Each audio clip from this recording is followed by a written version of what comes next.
అటు breaking news చూస్తున్నాం. నాగర్ కర్నూలు జిల్లా అచ్చంపేటలో ఉధృత పరిస్థితి తలెత్తింది. భ్రమరాంబ ఆలయం వద్ద మాజీ ఎమ్మెల్యే బాలరాజును పోలీసులు అడ్డుకున్నారు. ప్రభుత్వం జరుగుతుండగా ఎమ్మెల్యే వంశీకృష్ణ ఆలయంలో ఉన్నాడని గువ్వల బాలరాజును పోలీసులు లోపలికి అనుమతించలేదు.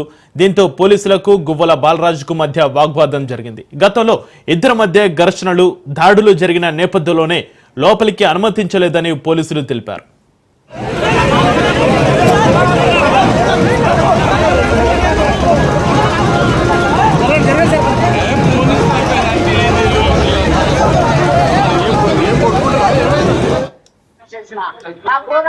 మనం కొనసాగిస్తా ఖచ్చితంగా అందరి లోపల ధైర్యాన్ని నింపి సమానత్వాన్ని నెలకొల్పేటువంటి ప్రయత్నం చేస్తా.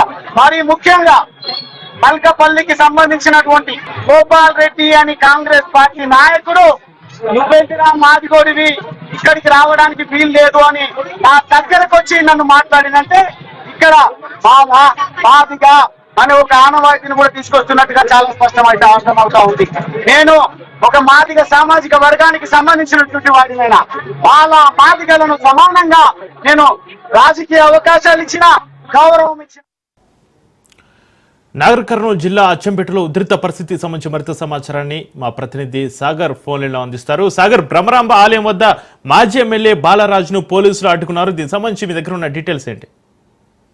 Right, good evening Chakri. ఏదైతే నాగర్ కర్నూలు జిల్లా అచ్చంపేటలో అయితే ఒకసారిగా ఉద్రిక్త వాతావరణం అయితే నెలకొంది. ఎందుకంటే అచ్చంపేటలోని భ్రమరాంబ ఆలయం వద్ద రేపు ఉమామహేశ్వరంలో జరిగే కళ్యాణోత్సవానికి అయితే ఈ రోజు ప్రభా కార్యక్రమాన్ని నిర్వహిస్తారు. ఈ కార్యక్రమానికి సంబంధించి కూడా స్థానిక ఎమ్మెల్యే వంశీకృష్ణ అయితే గుడి లోపల అయితే పూజా కార్యక్రమాలు నిర్వహించారు.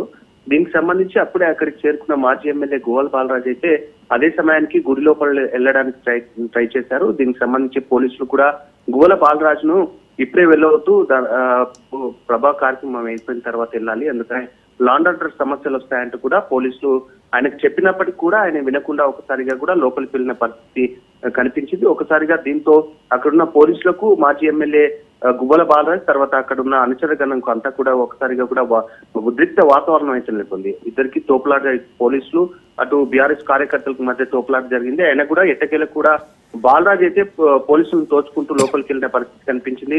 అక్కడికి వెళ్లి కూడా దర్శనం చేసుకుని బయటకు వచ్చి ఒకసారిగా కూడా నిరసన వ్యక్తం చేశారు. బయటకు వచ్చి ఆలయ ప్రాంగణంలో నిరసన వ్యక్తం చేసి కాంగ్రెస్ పాలన అంతా కూడా ఒంటి ఎత్తుపోకడ పాలన ఉందంటూ కూడా ఆయన నిరసన వ్యక్తం చేశారు. దీంతో కూడా ఒకసారిగా బీఆర్ఎస్ కార్యకర్తలంతా కూడా గుమ్ముకూడి అక్కడికి చేరుకొని ఎందుకు మమ్మల్ని లోపలికి వెళ్ళనీయలేదని చెప్పి కూడా కొంత ఉద్రిక్త వాతావరణం నెలకొన్నప్పటికీ కూడా పోలీసులంతా అక్కడికి చేరుకొని వాళ్ళంతా కూడా సంజాయించి పంపించేసిన పరిస్థితి అయితే నెలకొంది. Chakri. Right, thank you Sagar.